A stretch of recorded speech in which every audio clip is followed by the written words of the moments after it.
Baik teman-teman, di video sebelumnya kita telah belajar tentang materi IPS PGSD kompetensi pedagogik. Nah, di video kali ini kita akan melanjutkan mengerjakan latihan soal penguasaan konten materi IPS PGSD kompetensi profesional.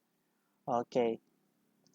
Ya, capaian pembelajarannya menguasai konsep teoritis materi pelajaran IPS yang diampu secara mendalam, sedangkan untuk indikator esensialnya mengembangkan peran konsep ilmu-ilmu sosial dalam materi IPS SD. Oke ya, kita lihat contoh soalnya. Tujuan utama pembelajaran IPS adalah menjadikan peserta didik sebagai warga negara yang baik dalam kehidupan masyarakat majemuk yang demokratis. Oleh karenanya, materi pembelajaran IPS seharusnya memberikan pengetahuan yang kontekstual ya, yaitu jawabannya apa teman-teman? Silahkan teman-teman pause videonya dan melanjutkan videonya jika telah memilih jawaban.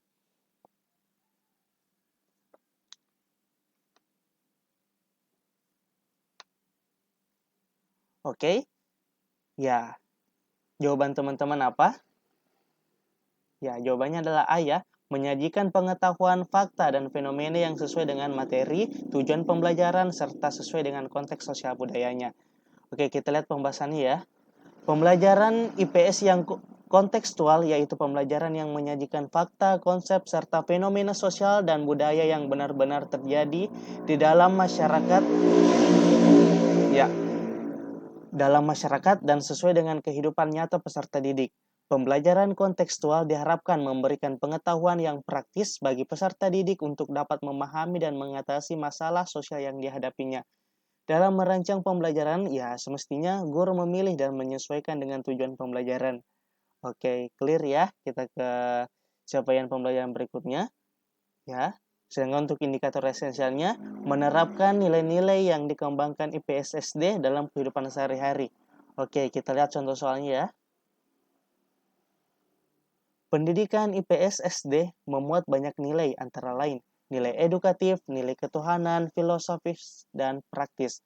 Untuk mengembangkan nilai praktis bagi peserta didik, maka pembelajaran IPS sebaiknya diarahkan untuk, ya silakan teman-teman pause videonya dan melanjutkan videonya setelah menjawab ya.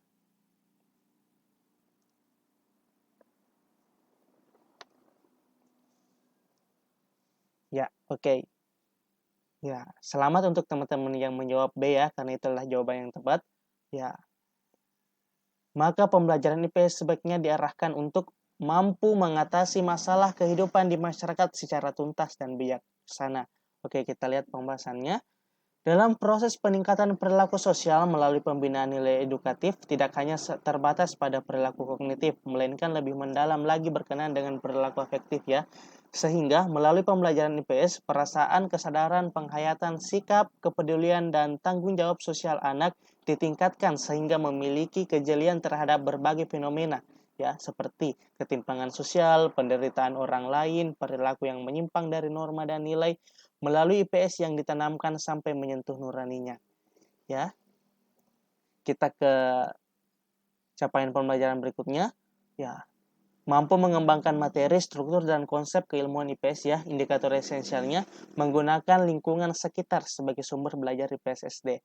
Oke, soal ini sepertinya cukup mudah ya teman-teman, kita lihat ya. Ya, lokasi sekolah yang berada di dekat pasar sangat mendukung untuk dipergunakan sebagai sumber belajar dalam kegiatan pembelajaran IPS khususnya tentang apakah A. bentuk dan kontur permukaan bumi, B. kegiatan memenuhi kebutuhan, C. interaksi manusia di masa lampau, D. lembaga-lembaga ekonomi modern, ataukah E. kegiatan jual beli secara langsung. Oke, mudah ya teman-teman.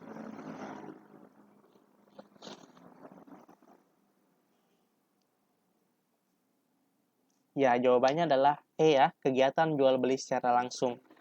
Sumber belajar. Ya, apa itu sumber belajar? Ya, sumber belajar merupakan segala sesuatu yang dapat memberikan kemudahan kepada peserta didik dalam memperoleh sejumlah informasi, pengetahuan, pengalaman, dan keterampilan dalam proses belajar mengajar. Ya, guru dapat memanfaatkan pasar sebagai sumber belajar terkait dengan materi tentang jual beli.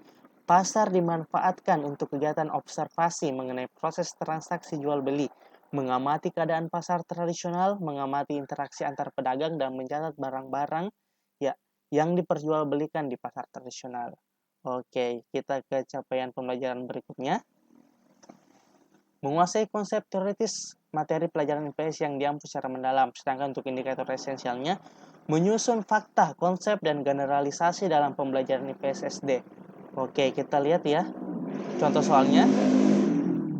Ya, oke. Pertumbuhan dan pertambahan jumlah penduduk di muka bumi membawa permasalahan yang sangat kompleks bagi kehidupan umat manusia. Kerusakan lingkungan hidup dirasakan semakin parah ya, di mana hal tersebut merupakan sebuah konsekuensi yang harus ditanggung oleh umat manusia ya. Karena ya, jawabannya apa teman-teman? Apakah A, B, C, D, atau E? Silahkan di pause videonya dan lanjutkan ketika telah menemukan jawaban ya.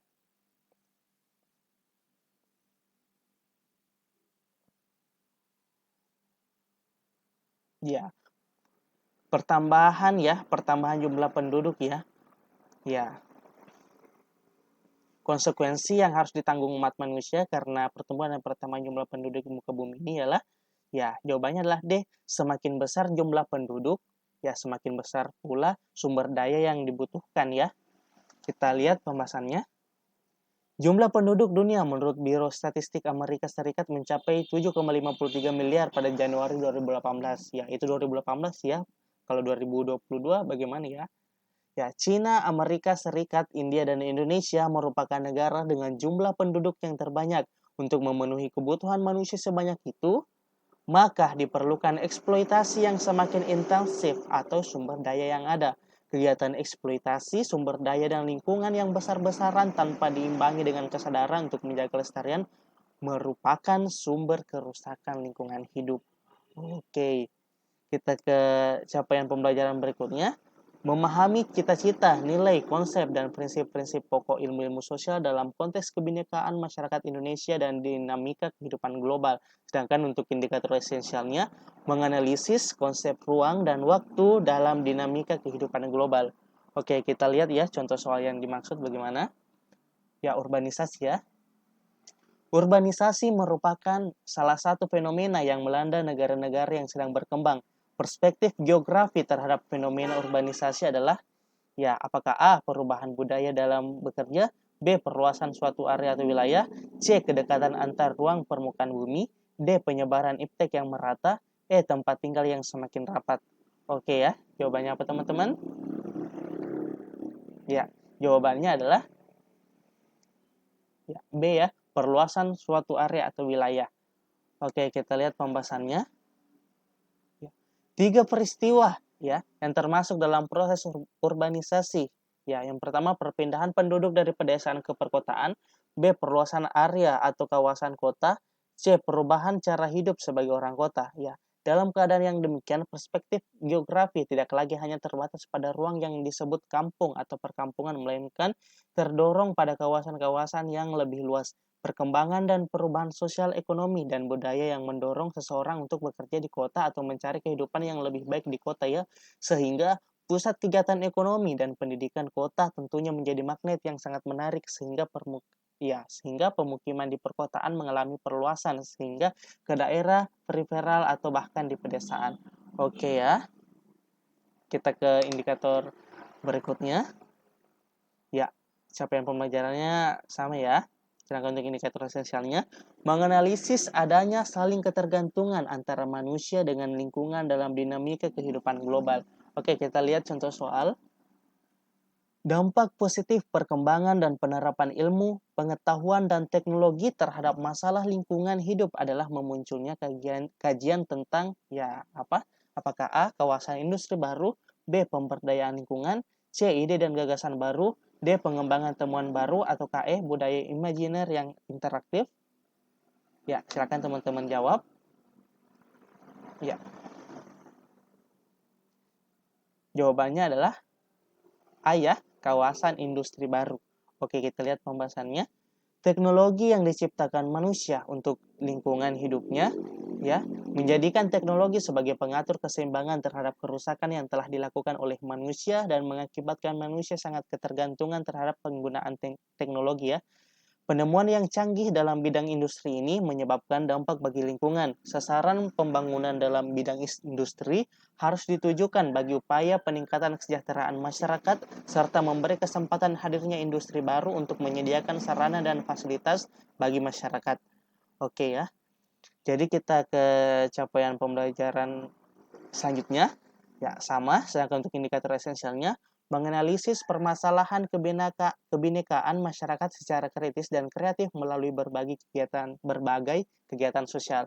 Oke, kita lihat contoh soalnya. Bangsa Indonesia merupakan bangsa yang majemuk dengan berbagai suku bangsa, bahasa, tradisi, dan budayanya. Kemajemukan suku bangsa di Indonesia dipengaruhi oleh faktor-faktor berikut. Ya, apakah A, B, C, D, atau E? Silakan teman-teman jawab.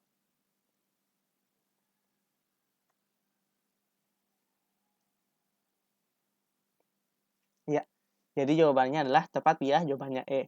Geografis, kultur setempat, dan adat istiadat. Oke, kita lihat pembahasannya. Ya.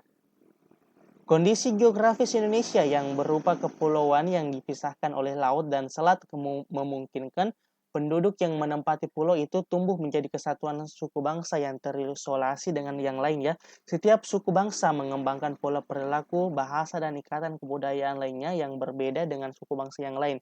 Hal ini merupakan adaptasi manusia dalam rangka menyesuaikan diri dengan alam serta selaras dengan kehidupan alam di mana mereka tinggal. Bentuk wilayah kepulauan memberikan dampak terjadinya perbedaan pada bahasa, pola pikir, kebiasaan, dan perilaku serta adat istiadat di antara suku bangsa Indonesia. Oke, clear. Kita ke indikator terakhir ya. Ya, mengaplikasikan sikap peka, tanggap, dan adaptif. Ya, adaptif terhadap lingkungan sekitar untuk mengembangkan kehidupan yang sejahtera dan harmonis dalam kebinekaan. Oke, kita lihat contoh soal yang dimaksud bagaimana. Perilaku yang sesuai untuk menanggulangi hambatan dan gangguan dalam membangun interaksi nasional pada era global adalah ya, apakah A selalu memakai barang produksi dalam negeri, atau B mempelajari semua budaya daerah yang beraneka ragam, C berpartisipasi menggalang persatuan dan kesatuan dalam kemajemukan, D menolak menggunakan barang-barang yang diimpor dari negara lain, atau E selalu menggunakan bahasa Indonesia dalam setiap pergaulan dengan orang lain. Oke, silakan teman-teman jawab. Mudah ya. Ya, jawabannya adalah C. Berpartisipasi menggalang persatuan dan kesatuan dalam kemajemukan. Oke, kita lihat pembahasannya. Pilihan sikap selalu memakai barang produksi dalam negeri dan menolak menggunakan barang-barang yang diimpor dari negara lain merupakan bagian dari sikap menghargai karya anak bangsa. Sedangkan sikap selalu menggunakan bahasa Indonesia dalam setiap pergaulan dengan orang lain serta mempelajari semua budaya daerah yang beraneka ragam menunjukkan dimensi masyarakat multibudaya yang menjadi karakter bangsa Indonesia. Tetapi belum ada penekanan pemaknaan pentingnya mempromosikan sikap memperkuat kesatuan dan persatuan bangsa. Ya, dengan demikian jawabannya C ya, yang paling tepat. Oke. Baiklah, jadi cukup ya untuk video pada ini. Video ini ya, yang membahas tentang kompetensi profesional mata pelajaran IPS SD. Oke, bagi teman-teman yang ingin filenya, silahkan hubungi saya di kontak ini ya. Baik, terima kasih. Sampai berjumpa di video selanjutnya teman-teman. Oh ya, saya ingin klarifikasi bahwa semua video di channel ini merupakan latihan soal ya, karena kalau kisi-kisinya semuanya tidak ada kisi-kisi untuk PPG Perjabatan tahun 2022 tahun ini ya teman-teman. Ya, jadi kita harus belajar mandiri dengan adanya clue-clue yang diberikan oleh panitia pelaksana baik di klinik coaching klinik kemarin ataupun di webinar ya, atau sosialisasinya di Instagram. Ya, silahkan pantau terus. Baik, sekali lagi saya ucapkan terima kasih telah menonton video ini.